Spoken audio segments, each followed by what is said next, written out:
आज मैं राज्यसभा सांसद राघव चड्ढा जी से कुछ सवाल पूछना चाहती हूँ। राघव जी, आप बीजेपी से इतना डरते क्यों? आप बीजेपी से सवाल उठाने से डरते क्यों हैं? आप मोदी जी से सवाल उठाने से डरते क्यों हैं? आज हमारा देश एक बहुत बड़े संकट से गुजर रहा है। आज हमारे देश के लोकतंत्र पर, आज हमारे देश के संविधान पर खतरा। आज हमारी आंखों के सामने इलेक्शन कमीशन का मिसयूज करके पश्चिम बंगाल का इलेक्शन चुराया जा रहा है, लेकिन आप उस पर सवाल नहीं उठा रहे, आप उस पर बोलने से डर रहे हैं।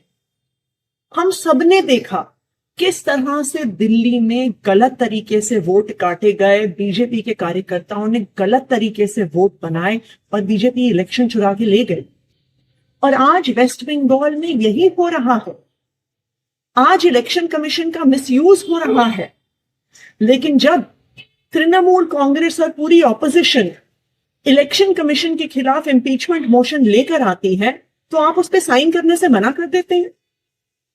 आपने क्या एक बार भी संसद में पश्चिम बंगाल में हो रहे लोकतंत्र पर हमले पर सवाल उठाए, वोटर डिलीशन पर सवाल उठाए, गलत तरीके से बनते हुए वोट पर सवाल उठाए? क्यों नहीं उठाए? क्या बीजेपी से डर रहे हैं? क्या मोदी जी से डर रहे हैं? आज देश के सामने, देश के आम आदमी के सामने सबसे बड़ा संकट एलपीजी गैस सिलेंडर का है।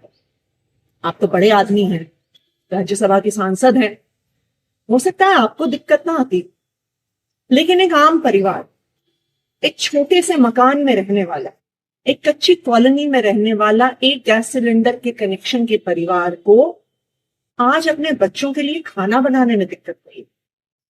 पिता सोच रहे हैं मैं काम पर जाऊं, दिहाड़ी लेकर आऊं, या लंबी लंबी लाइनों में खड़ा होकर गैस का सिलेंडर लेके आऊं कि कल मेरे बच्चों के लिए लंच बन सके।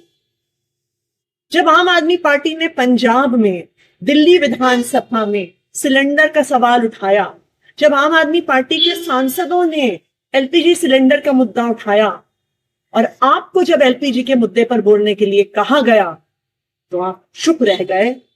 आप मोदी जी से डर गए क्या? आज इस देश में हर इंसान को यह तय करना होगा कि क्या वो मोदी जी के साथ है या वो संविधान के साथ है, लोकतंत्र के साथ। मुझे याद आ रहा है जब अरविंद केजरीवाल जी गिरफ्तार हुए थे, हम सब सड़कों पे खड़े होकर लड़ रहे थे, पुलिस हम पे लाठियां चढ़ा रही थी, हमें घसीट घसीट कर पकड़ कर लेके जा रही थी। दिल्ली के अलग अलग थानों में, कहीं नरेला में, कहीं बवाना में हम जीते हुए, हम रोज सड़कों पे लड़ रहे थे। आप तब लंदन में, आपने हमें बताया कि मेरी आंख का ऑपरेशन हो रहा है, इसलिए मैं लंदन में। हमसे मीडिया ने बहुत सवाल पूछे, बार बार हमने मीडिया को कहा कि नहीं नहीं, राघव चड्ढा जी डरे नहीं हैं, उनकी आंख में प्रॉब्लम है, तो अपना ऑपरेशन करवाने।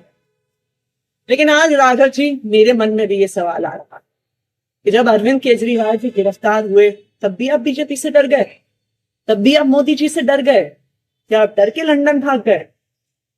देखिए, हो सकता है कि आप मोदी जी से डरते, हो सकता है आप जेल जाने से डरते, लेकिन हम अरविंद केजरीवाल के सिपाही हैं। हम ना बीजेपी से डरते हैं, ना मोदी जी से डरते हैं, ना उनकी एजेंसी से डरते हैं, ना जेल जाने से डरते हैं। इसलिए हम इस देश के आम आदमी की आवाज उठाते आए हैं, इस देश के आम आदमी की आवाज उठाते रहेंगे, इस लोकतंत्र के लिए आवाज उठाते आए हैं, लोकतंत्र के लिए आवाज उठाते रहेंगे।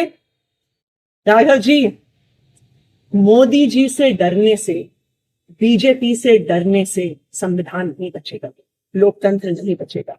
आज आपको यह तय करना है कि क्या आप संविधान के साथ हैं या मोदी जी के साथ।